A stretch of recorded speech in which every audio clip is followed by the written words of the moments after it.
On va dire que ce qui vient d'arriver est un vrai tremblement de terre pour nous. C'est une catastrophe, c'était un véritable gâchis.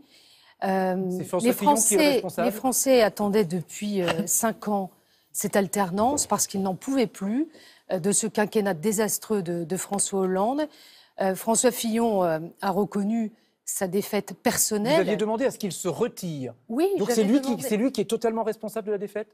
Je pense qu'il porte une responsabilité importante parce que...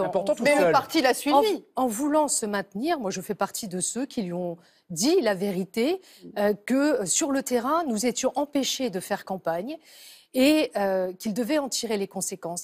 Il a choisi de se maintenir. Nous avons continué à être empêchés de faire campagne pour parler des vrais sujets de fond. Certains l'ont soutenu, jusqu'à Alain Juppé du bout des lèvres, mais certains l'ont soutenu. Et d'autres pas. Mais Nicolas Sarkozy aussi. Nous avons été irréprochables. Il a décidé de se maintenir.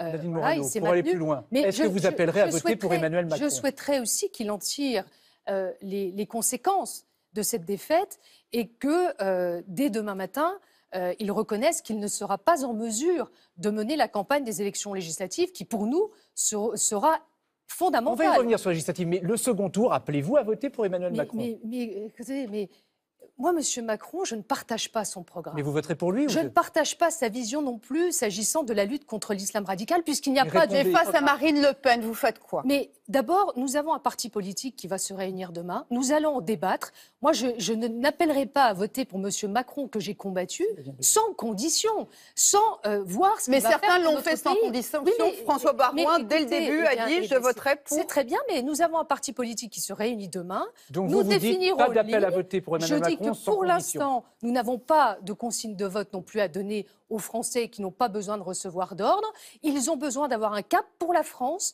qui les amène dans la bonne direction. Nous sommes en situation de guerre, nous sommes en situation qui est compliquée pour la France et j'appelle pas à voter comme ça pour M. Macron sans condition.